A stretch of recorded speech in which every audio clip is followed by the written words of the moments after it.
Hello and welcome to the Secret Place podcast, where we do real talk in faith and life. I am your host Priyanka Kote. I'm back again with another guest, and she is a second female guest in our show, and she came all the way from Hubli, Karnataka. She's a founder of Christ Dependent, and she runs that by sharing the gospel.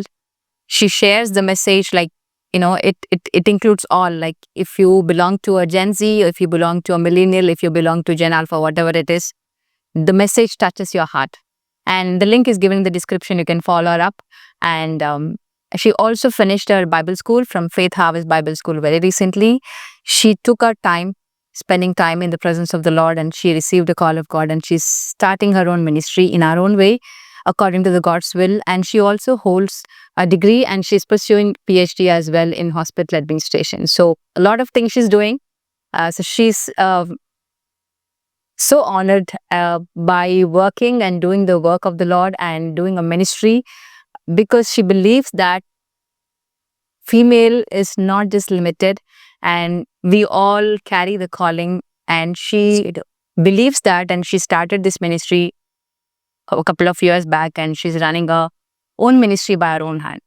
So before I reveal the topic, what are we going to do today, I will introduce her to all of you. She is none other than Rini Richard, all the way from Hubli, Karnataka. Rini, hi. Hey, Priyanka, that was such a lovely introduction. All glory to Jesus.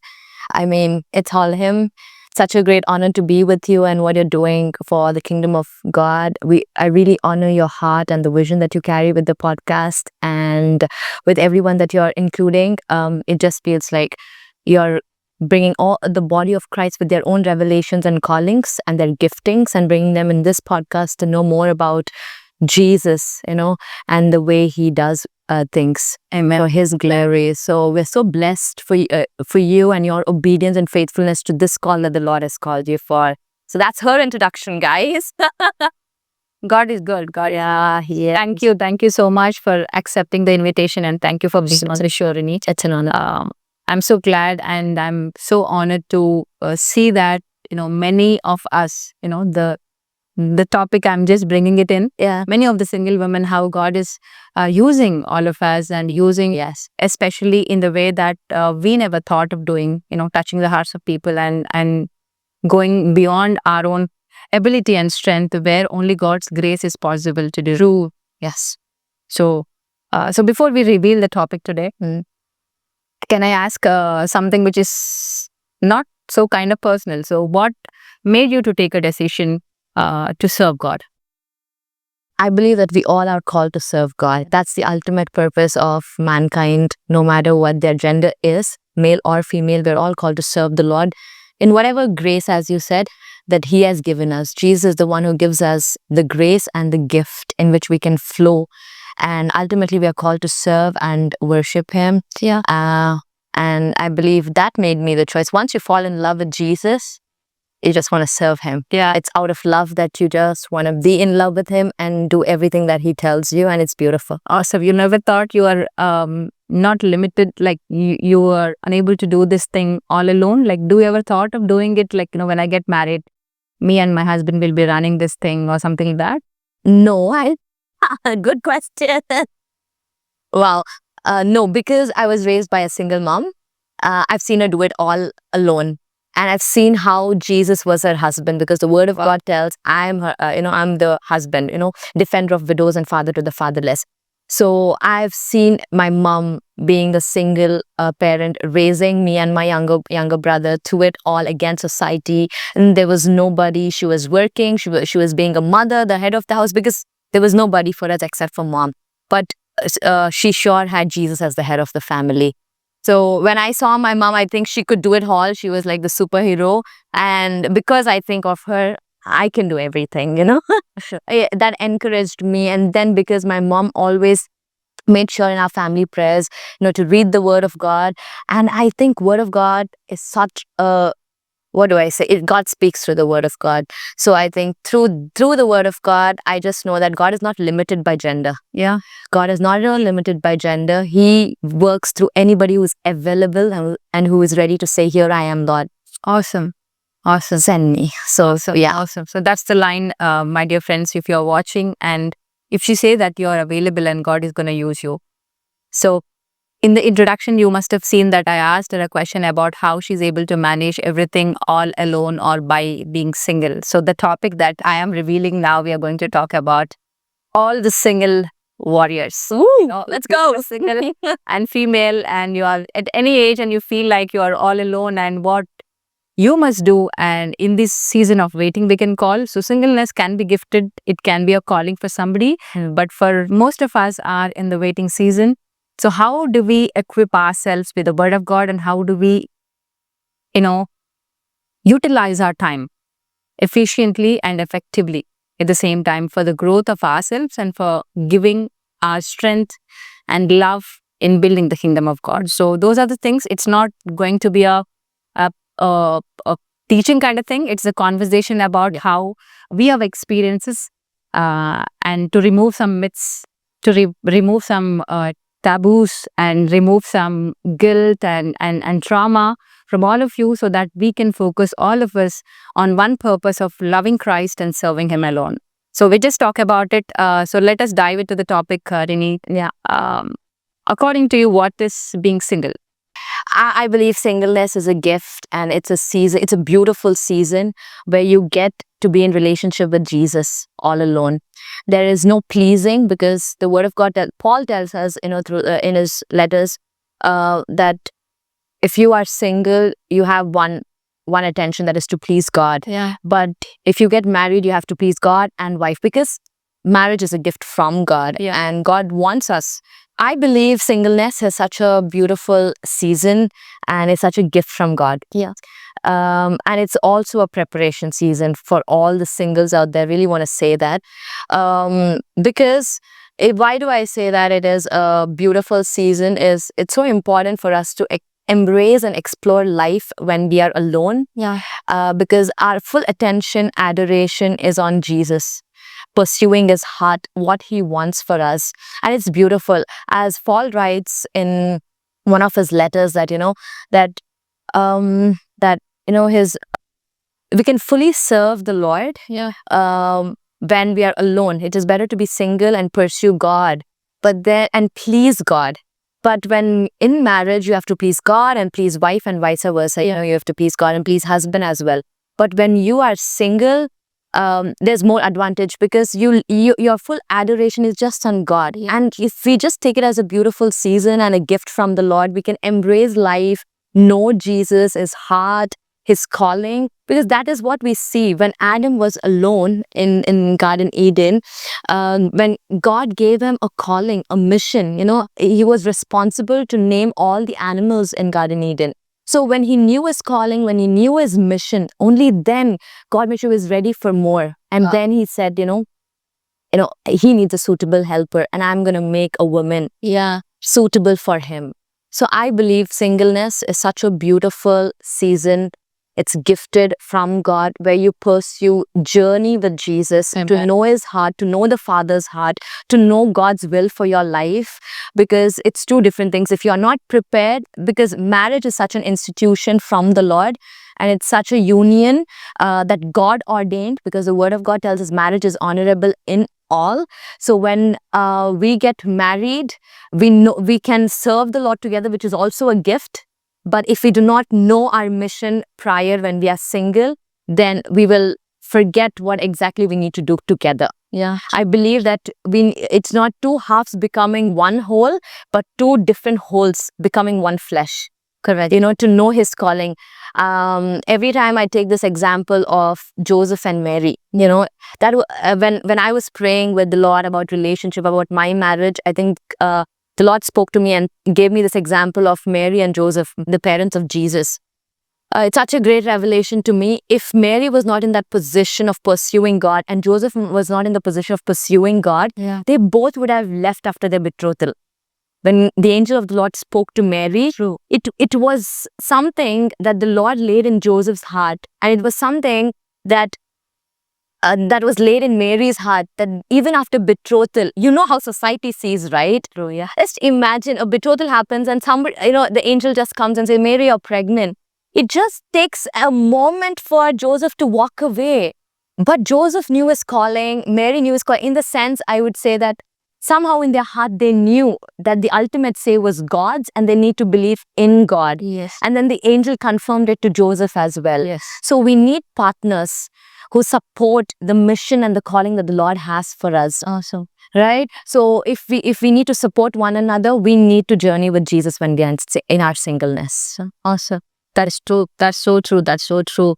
Then, since you brought this from the Genesis, you said about Adam and Eve and Garden of Eden. When God made Adam, he made as male and female. Like he created male and female in him. Yeah. Okay. And then in Genesis chapter 2, he made a woman. Like he made Eve. He took the rib and he made. That's so beautiful. That's beautiful, right? So I believe it's before he created the relationship, he created the identity. They call them Adam and Eve. Okay, there's female and there was male. Yeah. So God knew the purpose. God knew that they are going to carry his image. Yeah. Okay, because they were made in the image and likeness of God. So how do you feel like when you spoke about singleness? So what about the recognizing our identity before we recognize the person that whom we are going to, marry? I believe Adam and Eve were like male and female, of course. And Adam was the one, like, okay, I'm going to say this is so beautiful actually. God took Adam's rib and made a woman, right? And it's so beautiful. And Adam got a chance to name his wife as Eve. And it is really beautiful. God made them in his own image, but Adam got to name even his wife. And when we think about it, it's so beautiful because wherever our future husbands are, wherever you are, we are your missing ribs. And it's so important. We are the missing ribs and they call us by name. Yeah. I think here the husband is playing the role of Jesus. He's calling the wife into her identity. Yeah. Eve. Yeah. Even before she does anything to him as a wife, the husband called her as Eve. And that is why I was telling, let me connect this to my first answer. We need to get in relationship with Jesus. Yeah. As our bride. He's our bridegroom and we are his bride. He calls us by name saying, Rini, Priyanka. Yeah. Just as Adam called. Because Adam is also, Adam is the first Adam, but Jesus is the second and the last Adam. Yeah. Just the way Adam called his wife Eve, Jesus calls us Rini, Priyanka. And when we get in relationship with Jesus, he calls us into our identity, our purpose, our calling, our giftings, our anointing. And then we can just flow into the fullness of who Jesus called us to be. So powerful. So powerful. That is so powerful, Rini, because I can see that, identifying ourselves that we are made also. The female also made in the image and likeness of God, and we also carry the purpose. We also carry the calling, and we also carry the mission that Jesus gave us. And as you said, Jesus is calling us name by name. Yeah. To accept his relationship. Yes, he is our bridegroom. Yeah, he is a bridegroom. Yeah. So accept Jesus' relationship first before you enter into any other relationship that a man calls. So on a lighter note, like as you said, it is Adam called Eve. Yeah. So you are slack. It's not a fault. It is not a fault. If you find a wife, Proverbs. So if you already have somebody to call by name, just go ahead and call. Call them. Yeah, people. He who finds a wife finds treasure. Yeah, it's up to you. You have choices. Find them. Find your one. Find your rib. Yeah. Awesome. This is so fun. So before we move on, I just heard that singleness is also a gift, a separate calling. There are a few people, they take it as a calling and they we can see that from the Bible also, Paul. And there are other people in the Bible, and there are other people even in the world that they are serving God, receiving singleness as a calling. So what is your note on that? I think if the Bible says, and that's it. The Bible says that, I think that's the final note, because the word of God actually says Paul is single, Nehemiah was single, but they were all called to build God's kingdom in whatever calling and grace that Jesus has given them. And I believe that recently I had met a woman also. She's serving full time and she's also single. God has given her the grace to be single and to serve fully to, and give herself fully to the Lord. Yeah, that's what I want to highlight. Yeah. To cut you off, because unless until you are graced enough to receive the call and live a life of being singleness, it is not possible. Yes. It is not possible. Yes. And I really want to bring this out. I think this is the right moment to bring it out. People as Christians, okay, I would really highlight on Christians. Christians have been in abusive marriages, okay, they simply just say, be single, especially in this generation. These people who were in abusive marriages or who were not satisfied in their marriage in their fullness, they are just suggesting this new generation, it's better to be single. It's better to be independent, whereas God has called us to be dependent on one another. We are social beings. Even the Trinity, God the Father, God the Son, God the Spirit live in union. And God made us to be in fellowship, in union. And no longer husband and wife are separate, but they're one flesh. So please don't take suggestions from, anyone who is telling you to be single, rather than just God telling you in the secret place that you've been graced to be single. Okay, because abusive marriages, they are not, the word of God tells us, faith speaks. So we might have seen abusive marriages, we might have come from abusive marriages, or even unforeseeable circumstances, such as I lost my father when I was 6. But I can also think, oh, what if this happens? What if this happens? And that might scare me not to get married. But you are a child of the living God. You can speak what the word of God speaks. So we are not the circumstances. So what does God say? God says about this, and I really encourage whoever has been married or whoever are single or have no hopes in marriage, go back to the word of God and see what God talks about marriage and speak for that and live that marriage. You ask and it shall be given. Ask for a godly husband, ask for a godly wife, and you shall be given that. So there will be circumstances in your life. There will be too many things, because marriage is a faith act. You don't know how it's gonna happen. Okay, it doesn't depend on arranged marriage, love marriage. It doesn't depend on my choice, his choice, family's choice. It all depends on his choice. Literally, It's God's choice. Because God lives in the timeline of eternity. And if our earthly parents, who can just see the person and do not know how that person will change, and they want us to give the best husband or a best wife, and they don't know what is going to happen after 2 years or 3 years, but they just want to give us the best. How much more our Heavenly Father, who lives in the timeline of eternity, wants to give you the best. Amen. Amen. Right? So I really believe that. Please go back to the word of God for the perfect foundation of marriage. Because 1 Corinthians chapter 13 tells us everything about love. And God calls us to love like Jesus, Amen. We see that Paul contrasts and tells this great example of Jesus being the bridegroom and us, the church, being the bride, and how Jesus sacrificed himself for the bride. So I believe we need to get back to the word of God and not on situations or circumstances or what we see in reality. Because yes, realities are facts, but they are not the truth. The word of God is the truth. Stand on the truth. Awesome.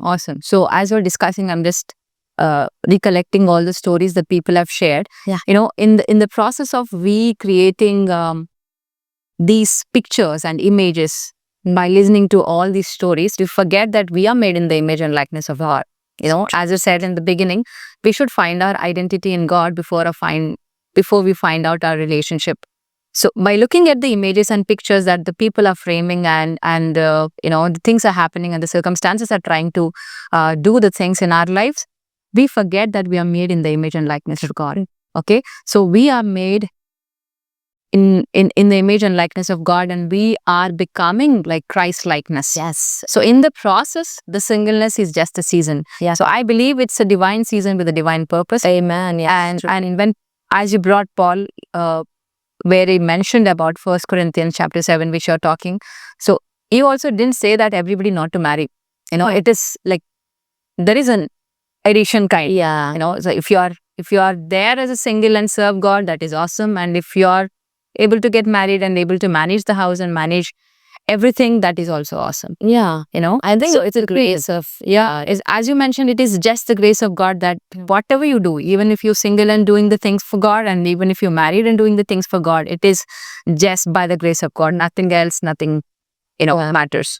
So, so is it for everybody? Like, is you mentioned about singleness since you started this as a gift for somebody with some grace. So we can conclude that it is not for everybody. It is only for the people who are. That's not for everybody. It's for few that the Lord has given grace for. Yeah. And for the rest, it's just a season. And it's a beautiful season, as I mentioned in the first place, where you get to journey, with Jesus, our ultimate bridegroom.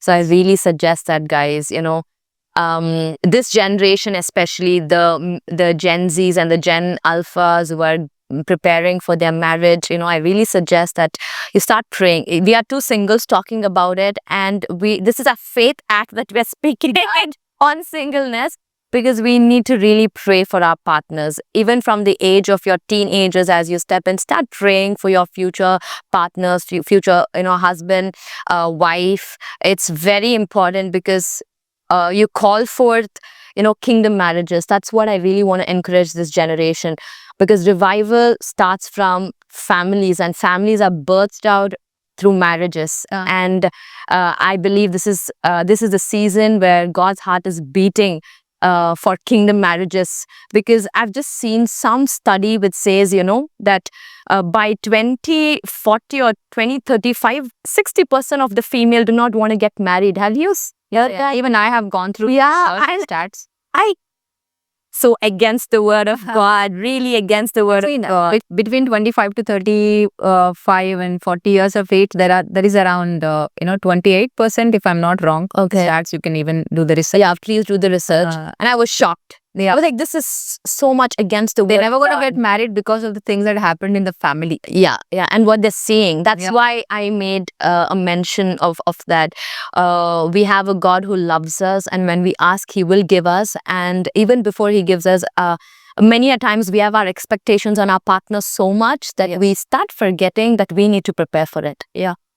Our prayers are always, I need this, I need that, I need that. It should come back to, Lord, make me into the woman that you have kept, for the man is praying for me. Make me the woman that my future husband is praying for me. I think that's such a beautiful prayer that you should make, because yes, it's so important that we also prepare ourselves and also pray for the future husband, that in our singleness, in our own ways, wherever in different parts and corners of the world we are preparing for a kingdom marriage to establish heaven on earth. Yes. That is the ultimate God wants to see, because Genesis 1:28, be fruitful and multiply, have dominion, have authority. Yeah. It was given to both in marriage. It was given to Adam and Eve both in marriage. So to bring heaven on earth, union is such a gift from the Lord, and singleship as well is such a gift from the Lord, that the Lord will teach you. Even though you're a male or a female, a man or a woman, I really suggest in your singleness, please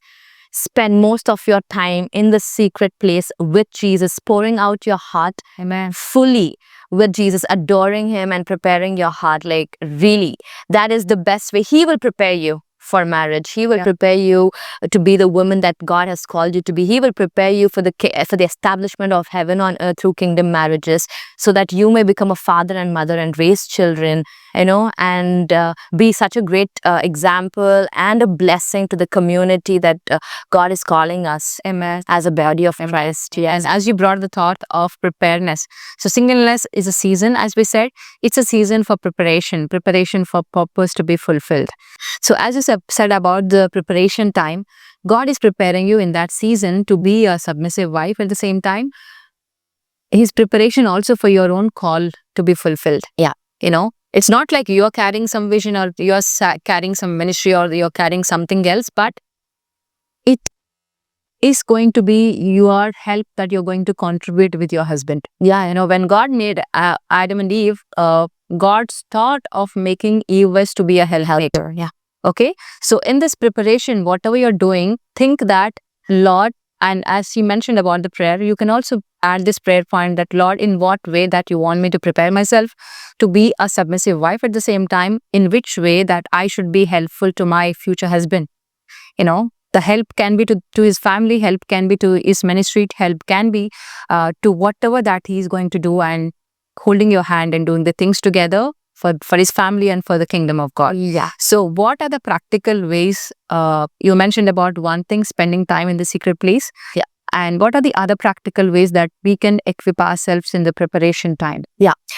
Before, because also I'm going to answer that question. I want to add on to the word that you said, about God has called women to be a helper. The Hebrew word for helper is the same Hebrew word used for Holy Spirit as a helper, right? So Holy Spirit is such a great helper. That is, and the same word used for helper in the book of Genesis for Eve to be a suitable helper or a helpmate for Adam is the same. And that's mind-blowing that we are called to be women are emotional beings, and we are called to be living in the spiritual realm, so that we understand what is happening in the spiritual realm, with the guidance of God and Holy Spirit. It's a partnership. Wow. It's a partnership, I believe, that man is called, a woman is called to come as one flesh. Now they're not separated, their callings are not separated, the vision is not separate, but it is one. Wow. Yeah, just as Holy Spirit cannot be divided from Jesus.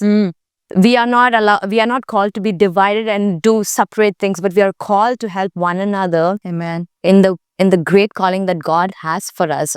And as you suggested, not all are called to be as pastor's wife. Yeah. Not all are called to be in ministry, but in whatever giftings and grace that the wife is called to be in the marriage, or the husband is called to be in the marriage.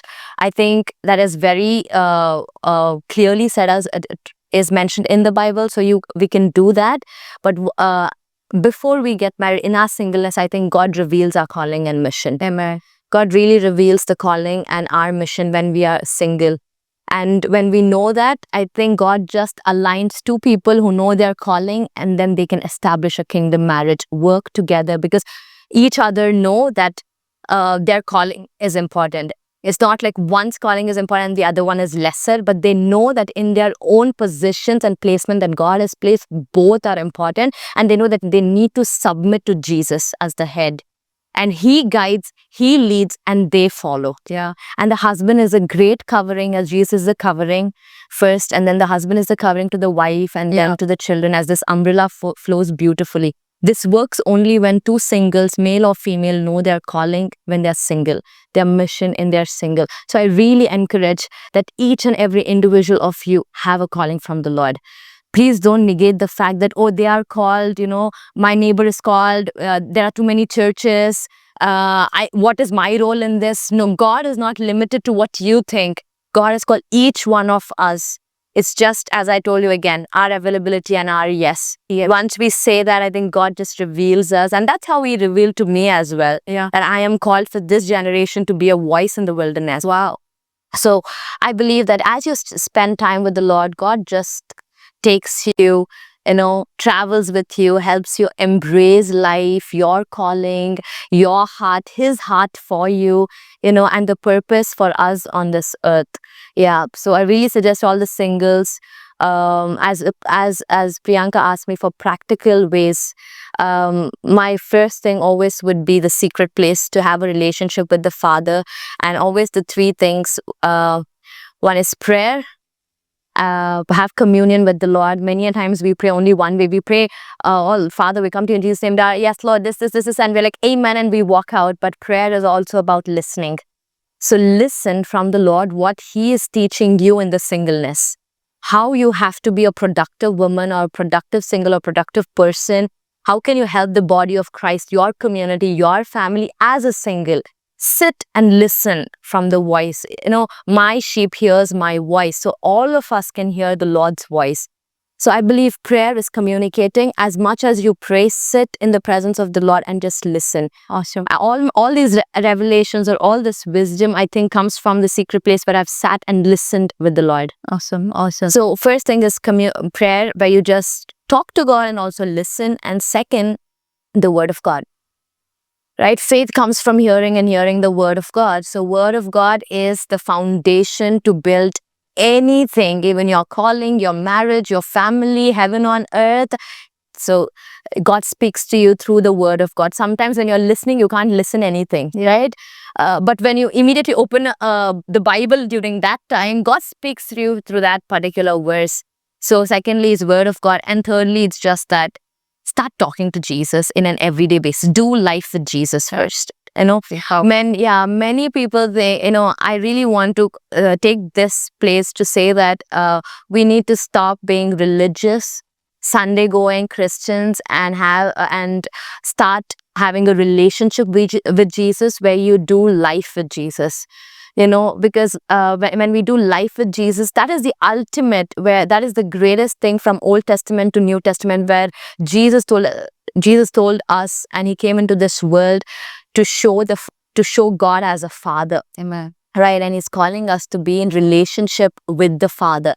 So those are the practical ways which were explained by Miss Rini. So they are very practical because I guess they not only, as she mentioned, heaven is backing you up, but also help you to be in that presence of the Lord. So it is like creating the presence of the God where we pray, read the word of God, meditate the word of God, and have a listening heart all the time, as you said, you know, because God speaks to us through the word of God, at the same time through the visions and dreams. So it is, you know, being ourselves in the presence of God is very, very important as we carry the Holy Spirit. God, one more thing I would like to add is serve in the church. Yeah. Serve wherever you are. Serve in the local church, whatever the opportunity that you get. One more thing that I would like to add to that is serve in the church. Yeah. You know, serve whatever the opportunity that you get in the church, in your local church, or wherever you get an opportunity to show the love of God and show the love that you have towards people. You know, love is always in action. So serve in the church, go out in a mission trip, participate in the cell groups, and whatever the gift that you have, the talent which you have naturally of singing or you play an instrument or whatever it is, do it as you do it unto the Lord. Yeah. Okay. So these are the very practical things which keeps us not only focused, I can say, and purpose oriented, but also keeps us away from the emotional baggage that we carry. You know, we go into that topic. When we are single, there are a lot of emotional baggage that we carry. Yeah. I'm gonna get girly, okay? I'm gonna get comfortable. Yeah. You can. You have all the freedom. Just go ahead. So the emotional baggage could be like feeling lonely sometimes. Yeah. You know, at the same time, people talk. You know, they pick you at the church, and they ask you, when are you going to get married? What's your age? What are you doing? What are your parents doing? They're not considering you as you are in the marriageable age. Yeah. You know, these are the things that actually keep us away from the purpose. At the same time, of course, there are real. You know, I cannot say that is the truth, but they are facts. They are real. Some people may say out of a general burden in their hearts, but some try to poke us. Yeah. Right? It's hurtful. So that becomes so emotional. Yeah. So what is your take on that? So yeah, that's such a great and a real question that singles go through, that once you're graduated, everyone's right around you asking you, when are you getting married? What's your next and why are you not yet married? Are you seeing someone? You know, all of these are very real questions, and I'd really answer this. It has to be, you know, like the, I want to answer, okay. It has to be both the elders and whoever, the singles, you know, acting in one accord. I would suggest, you know, all the churches to have these singles day or something, you know, where the elders or the counselors just sit down and try to understand the person, why they don't want to get married. Is there a trauma that they went through abusive marriages, or they have lost one parent, so they're scared that something might happen, so everything will be on me. So what are they going through that they're avoiding marriage? You know, because I think even forcing them into marriage without healing these spaces, wow, is very wrong. I mean, it's going to be messed up again. And later they're going to say a myth like generationally it's happening. rather than it's important, maybe sometimes the singles have a career goal. I want to get my master's degree, work for a year because my parents have invested so much into me. I want to give them, there are thinkings of the new Gen Z or even the millennials or even the Gen Alpha which are coming. They have, these thoughts. So I would really suggest the churches to come forward rather than taunting and poking into their business and telling them to get married. Sit down and have a conversation with them to heal the parts that have hurt them so that they may be healed and they can happily embrace the gift of marriage rather than forcing them. Yeah, that is true. Yeah. Because so when you get into something which where you have a raw wound still, it's not healed completely. Yeah. It is very difficult again. Yeah, to be wounded again. Yes. That's And the body of Christ can help in this. Jesus is the ultimate healer. Yeah. The body of Christ in which the healing flows is us. that is my next follow-up question. So what is the role of a church, role of a family and friends and relatives? How would they help, especially in this season of preparation? Yeah, I think it shouldn't be like hurting people hurt others. If you heard that quote, hurting people hurt others? Yeah. It shouldn't be like if our seniors or our elders have been hurt, they should understand that, oh, this has hurt me, so I can't hurt the same by asking the same question to the next generation. You just sit down and have conversations.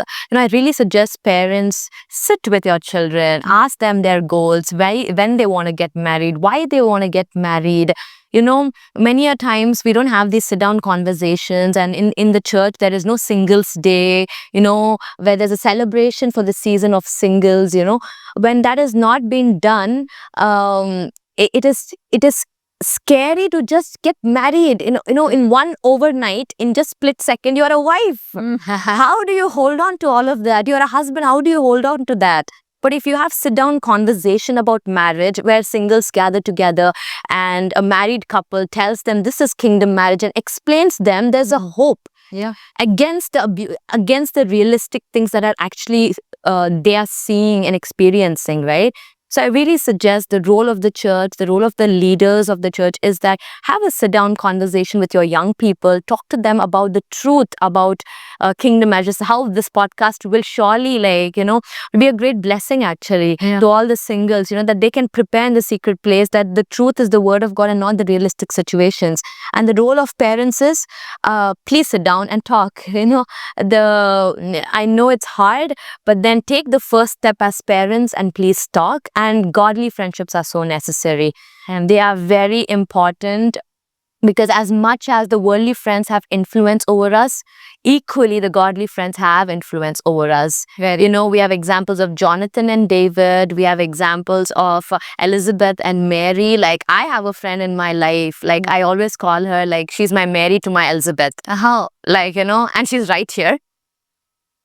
So I always call her, because in times of whatever, like I am going back, I know she's right there praying for me. And she's right there telling me, I think, can you understand by this perspective? And I am there for them, can you understand by this perspective, or pray for them when they are low. I think godly friendships are so important in this season, because the topics that you can't talk to your parents about, you can talk to your friends. And if they are godly, they will guide you in God's way. Yeah, I think this is the role of the community that the Lord has blessed us with. Awesome.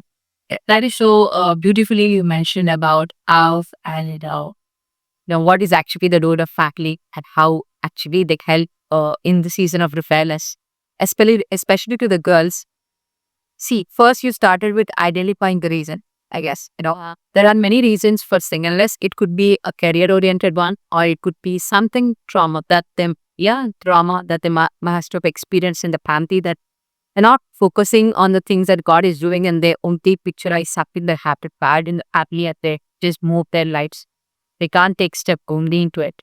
So as she mentioned about the parents' responsibility, I can reiterate again that it is very, very important that parents actually to talk to the girls, and recognizing the heart, what their heart is desiring actually. Before you go run after the men and bringing the photos and bring the matches and putting them in front of the girls, you talk to them what they're actually desiring in a partner, or they're actually desiring and praying especially for. because their prayer requests are heard only by God. And if you are praying parents, and definitely this is going to help you, that you need to talk to your girls before you talk to the men that you're going to hand over your girls to. And the role of leaders and churches, as she mentioned, which you feel that we need to have that skill. It's like, I'm blessed to have a church, so we do have the single meets, and they do the conferences, they teach on your preparation, and they teach on how be to be purpose open that all. So that is a role of a church and role of a community, because Christianity is not a solo act. It is not a solo drama. Yes, it's a community, and they are living in a community where, as she mentioned about godly friends, are very, very important, because Jesus had disciples and the mission to follow or to be carried is with the help of community.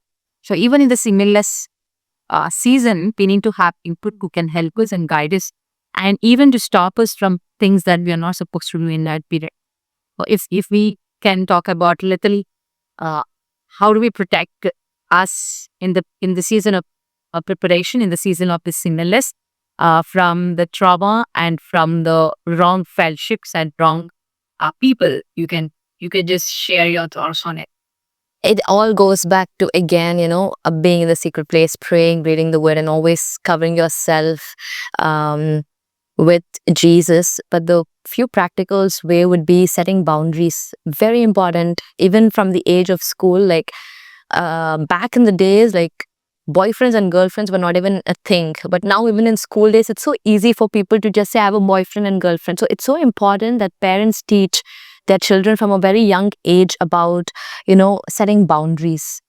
Friendships are good, but then not crossing the line of closeness with the opposite gender is such a setting of boundary, which is so necessary. I believe that's how you protect yourself, by setting boundaries. And secondly, I would say the spirit of discernment. It's so important to take all advices, but ultimately go to the ultimate counselor, the Holy Spirit. He's going to give you the right answer. So spirit of discernment is very necessary. And also thirdly, to anybody like who are transitioning from the worldly things, and now you're walking into this life of Christianity where people are expecting holiness overnight over you. I want to say that it's a process. Overnight you don't transform and change into this holy person because we accepted Jesus and we're walking in Christianity, but it's a process, a transformation. Just how a caterpillar transforms in a process of metamorphosis into a beautiful butterfly, I think it is us. So stay away from worldly friends, stay away from addictions, stay away from lust. These are the three things through which the enemy attacks when you're very young, because those are the three things you just slip and fall. Yeah. So set boundaries on such things, have a spirit of discernment, go back to the Holy Spirit for your final answer and decision, and that will help you. Awesome. Yeah, I'm just reminded of one. I don't know whether the quote is there or I just got it now. Okay. It is, being single is not being available to everybody. Oh yeah. It is just being available to God. Woo! Amen to that. And to the purpose that He has called you for. Yes, amen. I just got it. It's a Holy Spirit. God, Holy Spirit. Thank you, Holy So Spirit. if you are a single, be available only to God and what He says. Not to be available, to everyone. I think you got it right. Yeah, to every other voice. Yeah, I think you got it right. So on a final note, there are some myths people believe, and that singleness is a curse. It could be a generational curse, or that they are personally cursed with. And few people think that just being single means that they don't have any work, they don't have any purpose. So how do we encourage them? Like, there is a girl that has a doubt that, am I going to be like this throughout my life? Yeah. So how do we encourage? Wow. I mean, I believe there might be so many people going through the same thing. I just want to tell you that's the lie of the enemy, or that's your own flesh talking to you. Never come into agreement or acceptance to such lies of the enemy, because God has said that Jesus came to give life and life in abundance, whereas the enemy came to steal, kill, and destroy. So the enemy is always after what God intends for you to have good. For example, marriage. He wants to break, the thought of you. So even before you get married, he wants to steal your identity, destroy. But don't believe in that. Don't come into agreement to the lies of the enemy. But know that Jesus has come and to give life in abundance, not just life, but life in abundance. And about the generational curse, that because of Jesus and what he has done on the cross for us, he has become a curse for us, and he has taken away every curse, what we call as generational curses, once and for all. So everybody who believes in Jesus and are saved do not carry any curse. They've been made righteous. They carry only blessings. So always know that God is on your side. Don't come in agreement with the word of God and what God is telling, and not with the lies of the enemy. Amen. Amen. Awesome. Awesome. Myths are the lies of the enemy, guys. Please know that. Myths are the lies of the enemy and what people are saying, not what God is saying. Amen. Amen. Yeah. So this is all about the singleness. We have heard about what is being single, and is it only a calling or gift, or is it for seasonal, or it's a permanent status of anybody, and it has to be doing with the grace of God. And we also discussed a few things related to how do we protect ourselves from, temptations or from others' taunts and pokings, and how do we protect and how do we keep ourselves focusing on the purpose that God has called us for. At the same time, what is the role of a church? What is the role of family? So this is a beautiful thing that we discussed a lot. So as she mentioned that that singleness is a season to embrace. Amen. So I would like to encourage all the girls who are waiting for the marriage and you are in the state of singleness. I take the same courage to say that singleness is just for a season. It can change. And as long as that you're single, embrace the season. Yeah, do relationship with Jesus. Be in relationship with Jesus. Do how much ever that you could to show the love of God to the people. Serve Jesus and serve people, because Jesus gave us the greatest commission, that go into the world and preach the gospel and make disciples in my day. It is not given only those 12 disciples. It is a big commission to everybody. So you are in the process of discipleship. You are in the process of preparing yourself and training yourself up to become a good disciple, even in the season of singleness. So I hope that this podcast has blessed you. As I said, be available and be obedient to what God says. And whenever God says that you're ready, God has beautifully created the woman. He never neglected any woman in the Bible. Leah was ugly, Bible says so. God has got a good man for her. And Rachel is actually expecting, and Jacob was actually in love with her, but it was Leah who was favored by God. Amen. And God did not forget even Ruth, isn't it? Ruth actually a widow woman, but God favored her so much to the point that her name is mentioned in Matthew, Jehovah Christ. Yeah. Right? So, in God's perspective, if you are thinking that you are so limited, if you are thinking that you're not good for, you're good for nothing, and if you are thinking that my life is going to be like that, no, it is a just lie of the enemy. As she said, it is only the devil that comes, the enemy that comes to steal, kill, and destroy. Jesus came to give us life and life purpose. Yes. And I believe that let us all get together and pray for each other, so that whatever God purpose for us to be fulfilled in our lives, even in the period of or season of this singleness. That's my take. And I'm so happy and glad to have you, Lini, on our church and audit. So before we close the show, you can say some final words. At the same time, you can pray for all the singles out there who are watching this. Okay, my final words to all the singles out there would be that, as I told, first, the secret place, spend time with the Lord, and secondly, please talk to somebody and share your heart out of what's happening with you. Healing is very important. You can always text your mentor, Priyanka. She's amazing. I think she can take it. And we have Christ the Parent also open to have conversations of such, because it's so important for us to heal as we walk into. And after that, as God takes you to this beautiful process of healing, and He heals you in the secret place, or through people, through counseling, or just having a one-on-one talk, you come out beautiful, you come out ready for marriage. So that time what you do is write down everything that you want in your person.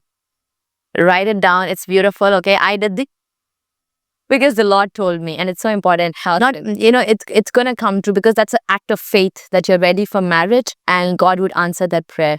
So write things that are being inspired by the Word of God through that secret place healing, and through the healing with the one-on-one talk. So write those things down beautifully and pray over it every day, and call out your future husband or future wife, and God will send forth them at the right time, because He's the perfect planner. His thoughts are way higher than ours, and His plans are way higher than our plans. Amen. So trust His perfect plan. He's a perfect and a good Father who has the best plans for you. Yeah. That's the word of prayer. Yeah, let's pray, guys. Okay, awesome. I'm gonna just put my legs down. Okay, let's pray. Father, we come to you in Jesus' name. God, you're so good, such a faithful God, good Father. And we thank you for this time, Lord, to every person who has listened to this podcast, Father, and has come to this end. And I pray that every girl or every person, God, who has been in a long season of waiting, or in a short season of waiting, or never thought about marriage but are still single, Father, I pray that you have released them today, and you have given them revelations through this word of Father God, as we shared. Lord, I just pray that you would reveal them your heart, you would prepare them for what their purpose is, and you would call them, oh Father God, for what you have for them, Lord, to bring heaven on earth, even in their season of singleness, and even in the future preparation for marriage, God. I pray that you would reveal their own identity in you, Jesus, that they may know you, and that they may have a relationship with you, Jesus, first. And that you would prepare each one of them, Lord, for what you have for them in the days to come. I pray and I seal them with the Holy Spirit and the blood of the Lamb, from the crown of their heads to the soles of their feet. Father, raise them as your daughters of Father God, and as God's co-heirs, O Lord. Amen. Father, thank you, Lord. I ask all of this in the most precious name, Jesus, as we believe and receive. Amen. Amen. Awesome. I hope this podcast will bless you. Share it to all the single girls out there who want to listen and know their purpose and know their identity in Christ, at the same time how to be protective, protecting not only themselves but protecting the vision that God has for them in the season of the singleness. God bless you all. Thank you for watching our podcast. And if you missed the previous episodes, we did a lot on missions and ministry very recently, and then faith, and then baptism, and we've also done something on faith and creativity. There are a lot of things on Christ. There are a lot of things that we did, and everything is available on a channel called Creating Christ Culture in the YouTube. And the same episodes are available even on the Secret Place podcast on Spotify. So please do like, follow, share, subscribe, and share to as many people as you know, and show the love to us. God bless you all. Signing off. This is your host, Priyanka Kote. Yeah, to God be the glory, guys. God bless.